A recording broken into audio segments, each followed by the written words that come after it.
guys, hari ini Jenny mau makan mie soto pakai kuaker. Katanya enak loh guys, coba-coba aja.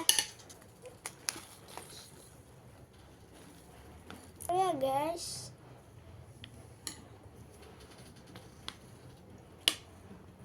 Ternyata kalau dicampur kuaker jadi kental guys. Ini kayak gini warnanya. Aku makan dulu ya.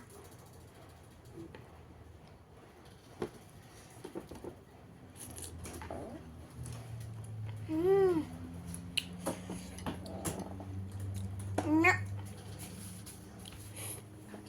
Ternyata mie soto campur kuaker enak loh guys. Coba dites di rumah.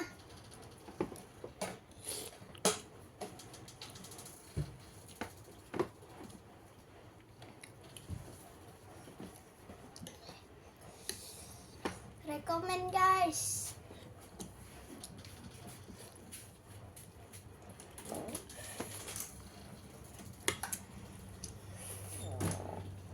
Enak loh. Boleh dites di rumah.